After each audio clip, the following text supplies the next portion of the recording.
जितने भी ये लोग खड़े हो रहे हैं सब महाचोर हैं, एकदम इकट्ठे हो गए बिच्छू। ये एक सांप को मारने के लिए, एक आदमी को मारने के लिए, दे ऑल आर बिच्छूस। लेकिन मोहम्मदन तो खुले में कहते हैं कि हम इस्लामिक कंट्री बनाएंगे। तुम्हारे में दम नहीं कहने के कि हम हिंदू कंट्री बनाएंगे? ये हिंदू कंट्री होनी चाहिए 150 करोड़ की। जो हिंदुस्तान के अंदर आज मोदी ने वर्ल्ड के अंदर जो पोजीशन बना दी, आज तक कभी बनी नहीं इस पोजीशन के अंदर। सारे लोग उसके पीछे भाग रहे हैं आज मोदी के अंदर, चाहे उसको बॉस कह रहे हैं या गुरु कह रहे हैं, नंबर 1 कह रहे हैं। दैट मीन्स कुछ काबिलियत है उस इंसान के अंदर। ममता बनर्जी है। अरे भैया सुनिए, लोग बनर्जी जो बंगाल को अलग कर रही है हिंदुस्तान से, आप कह रहे हैं ममता बनर्जी है। वो किस लायक है ममता बनर्जी? आप कैसी बातें करते हैं? मैं तो सुन के हैरान हूं आप जैसे लोगों के लिए। इसलिए तो देश का बेड़ा गर्क होता है। नीतीश को क्या लगता है कि अगले लोकसभा चुनाव में किसको प्रधानमंत्री दावेदार होना चाहिए, सिर्फ मोदी या विपक्ष का कोई नेता? आंसर दे रहा हूं। जितने भी ये लोग खड़े हो रहे हैं सब महाचोर हैं, एकदम इकट्ठे हो गए बिच्छू। ये एक सांप को मारने के लिए, एक आदमी को मारने के लिए, दे ऑल आर बिच्छूस।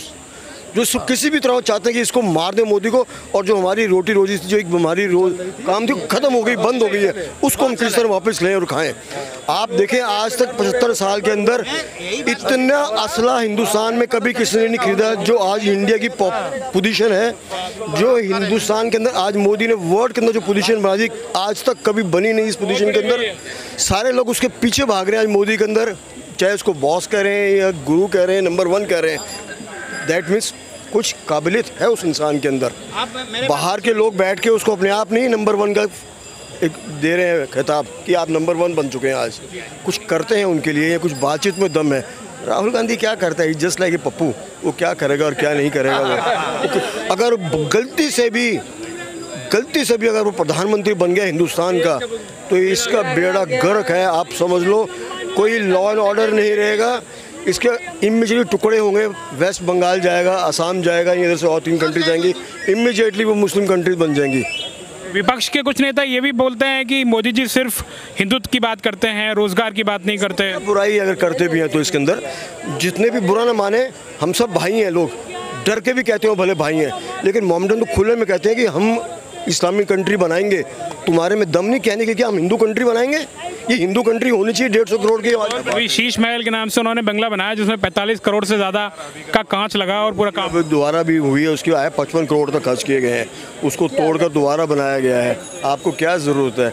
चलो ये वो सब बातें जो बकवास करता है, झूठ बोलता है कि मैं 1 कमरे में रहूँगा, 2 कमरे में रहूँगा, गाड़ी नहीं चाहिए, सिक्योरिटी नहीं चाहिए। वो सही मायने में ब्लू रंग का गिरगिट है। वो हर पल पल गिरगिट के रंग बदलता है। जिनको सारी ओपोजिशन पार्टीज़ को गालियाँ दे रहा था आज तक कि इतनी चोर हैं, सब गंदी हैं, कुछ नहीं करती हैं, और आज उन सब के पीछे भाग रहा है। चाहे वो ममता बनर्जी हो, चाहे अखिलेश हो, चाहे शरद पवार हो, कि भाई मेरा साथ दे दो, किसी तरह जो ये बिल आया इसको कैंसिल करवा दो कि मैं मोदी को हराऊंगा अकेले को। और सोचता कि शायद मैं हिंदुस्तान के 2 टुकड़े करके एक का PM मैं बन जाऊंगा, एक का राहुल को बना दूंगा, पप्पू का। बेड़ा गर्क होगा हिंदुस्तान देश का। हमें तो ऐसे पॉलिटिशियन समझ ही नहीं आते क्या करते क्या। अरे कुछ देश की भलाई करो ना यार, कुछ देश के लिए अच्छा करो। लोग आपके पीछे भागेंगे पागलों की तरह।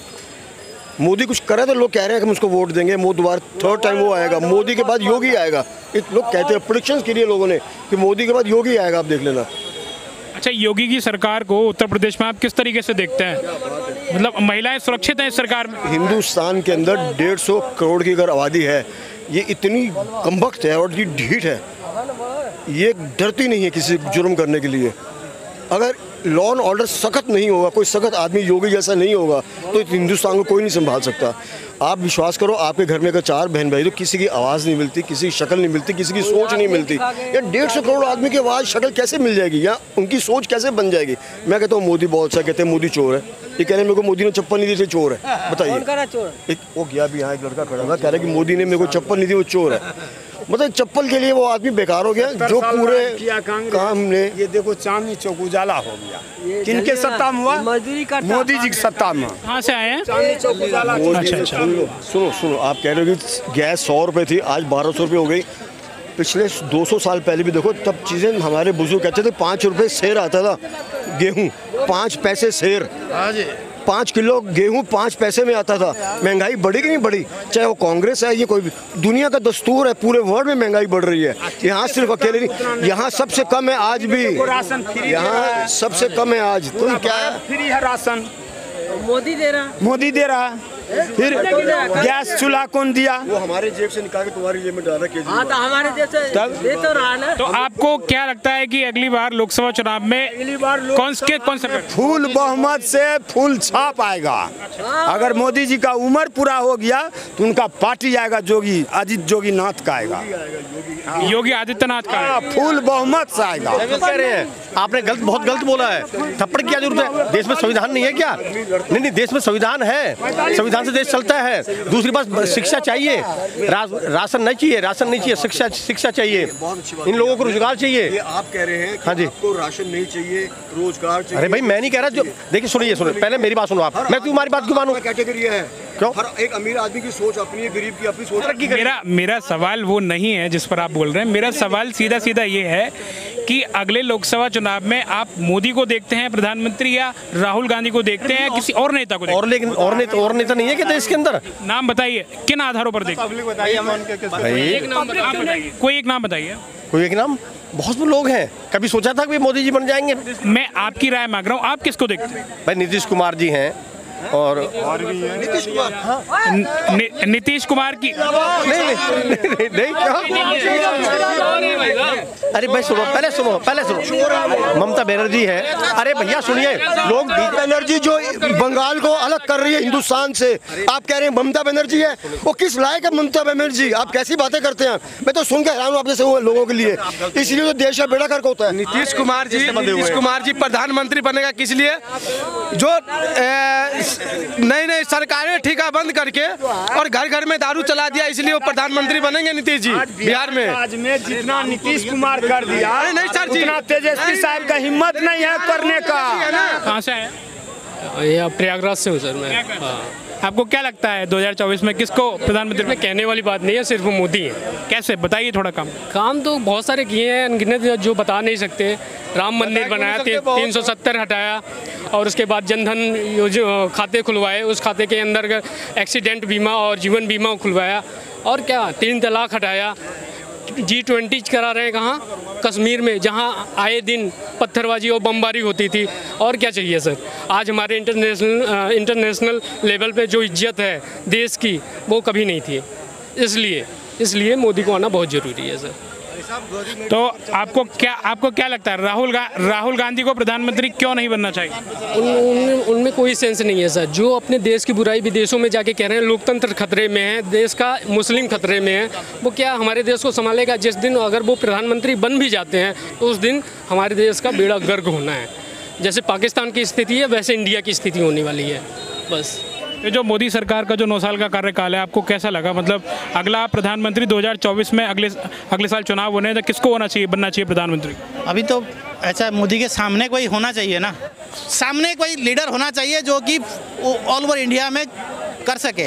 राहुल गांधी के पास ऐसा कोई तजुर्बा है नहीं, और हमेशा वो उसको कोई कल्चर के बारे में पता नहीं है, कहाँ पे क्या बोलना है उसके बारे में कुछ पता नहीं है। वो तो मेंटल है, मैं कह रहा हूँ। केजरीवाल है, वो बहुत बोलता है, बहुत बड़ा ITI है। वो बोला मैं तेरे पास इतना सुविधा था, तू इतना पढ़ी लिखा है, तो बेगर फ्री में दे के राज क्यों कर रहा है? आपके पास देखा ना, यहाँ पे तेरे पास मेरे पास काबिलियत है, मैं कुछ करके दिखाऊं? तो आप फ्री में दे के तो कोई भी बन जाएगा। सरकार फ्री में कोई सामान ला के बना देगा। तेरे पास तू IIT है, IIT पढ़ा हुआ है, तो तेरे पास कोई काबिलियत होना चाहिए। तू यहाँ पे कुछ दिखा दे, तेरे पास तो हम मानेंगे। तू मैं बोला तो लॉलीपॉप दे देना है, सरकार में बैठ जाना है, उससे कोई फर्क नहीं पड़ता। नहीं, अगर केजरीवाल गलत थे, मैं गलत नहीं बोल रहा हूँ। मैं बोल रहा हूँ, मेरे कहने का मतलब है उसके पास काबिलियत है, वो IITian है, वो एक पढ़ी लिखा बंदा है। वो आप सही बोल रहे हो, वो सरकार का मैनिफेस्टो है, वो केजरीवाल का मैनिफेस्टो है। आप इनकी बात तो पूरी होने दीजिए। नई कोई आइडिया लाए तो आगे के लिए भला ही हो। हम ये कह रहे हैं, हमने उसका नीति की कोई गलत नहीं बता रहे हैं। हम बोल रहे हैं भाई वो हमेशा ही बोलता है भाई मैं पढ़ी लिखा हूँ, पढ़ी लिखा होते हुए तो क्या कर रहा है? तूने कुछ कहीं पे इंडस्ट्री लगाया, कहीं पे कुछ जगह जैसे इनकम हो रही है, तो इनकम तो नहीं हो, जो कि GST मिल रहा है उसी के फ्री में दे रहा है। तो आपने तो देखा ना, पहले काबिलियत देखा, भाई काबिलियत दिखाना पड़ेगा ना, तू तेरे पास क्या है, तो उसके पास तो है नहीं ऐसा कुछ। मुझे नहीं आ रहा है, 9 बोला मैं 3 साल कर लिया हूँ, वो सरकार दे रहे हो अलग बात है। मेरा आपसे एक सवाल और है, कल केजरीवाल ने एक रैली को संबोधित किया था जिसमें उन्होंने मोदी को बोला था कि वो एक चौथी पास राजा है और वो दोस्तीबाज है। उसी के बारे में तो बता दिया मैंने। वो बोल रहा है चौथी पास है, ऐसा नहीं है। मेरे पापा अनपढ़ है। हाँ हाँ, मैं ऐसा पढ़े लिखे लोग भी झाड़ू मार रहे हैं। Can you believe? मैं एक वेटर, आज किसी अच्छे रेस्टोरेंट में जाओ ना आप, तो एक अच्छा पढ़ा लिखा, मेरा नाम प्रदीप है, अच्छा पढ़ा लिखा लड़का इंग्लिश बोलता है फर्स्ट क्लास, जो फ्लुएंटली इंग्लिश आप कोई नहीं बोल सकते, वेटर कर रहा है, टेबल सर्व कर रहा है, आपको पानी सर्व कर रहा है, और आप सिर्फ अनपढ़ आदमी है, पैसा जेब में आप वहाँ बैठ के खा रहे हैं, उसको भी अब दिख रहे हैं। ये तो बात सही है। हाँ बोल रहा हूँ, मैं बोल रहा था, मेरे फादर जो अनपढ़ है, अरे आज सुनो, मेरे फादर जो अनपढ़ है वो खेती करते थे। मैंने उनसे जो पढ़ाया, मुझे पढ़ाया, मैं आज अब मेरे तीनों बेटे हैं, मैं बेटा की इंजीनियरिंग कराया क्या, अभी वो MNC कंपनी में नौकरी कर रहे हैं, तो उसके काबिलियत था, मैं दिखाया हूँ। मैं बेटे से मैं इसलिए मैं बाप को मैं बोलूँगा मैं तू अनपढ़ है, ऐसा नहीं बोल सकता नहीं। मैं बाप को भी नमस्कार करूंगा क्योंकि मुझे बनाया है, मैं अपने बच्चों को बनाया हूं। आज मैं उनसे जो इनकम कर रहा हूं, मैं अपने बच्चे को इंजीनियरिंग की डिग्री दिया है और वो आज MNC कंपनी में तीनों नौकरी कर रहे हैं और लाख लाख रुपया कमा रहे हैं। ये उनके पास काबिलियत था इसलिए तो कमा रहे हैं। मैं ये हमेशा बोल रहा है भाई तुमने अनपढ़ है, तू तो पढ़ी लिखी है, तू कुछ करके दिखा, तू कुछ कर दिखा। हाँ, जो बना बनाया GST का टैक्स सारा खा रहा है। 13,000 करोड़ रुपए गवर्नमेंट के, सेंट्रल गवर्नमेंट के ऑलरेडी उसने देने हैं, एक पैसा देने के लिए नहीं है उसके पास आज भी। सिर्फ वो क्या कर रहा है कि जो GST आ रही है लोगों से इकट्ठी करके उसके ऐश कर रहा है, चाहे वो घर में 55 करोड़ खर्च कर रहा हो। अभी मैं सुन रहा था, कह रहे हैं 55 करोड़ रुपए अगर उसने खर्च किया अपने घर की रेनोवेशन के लिए, तो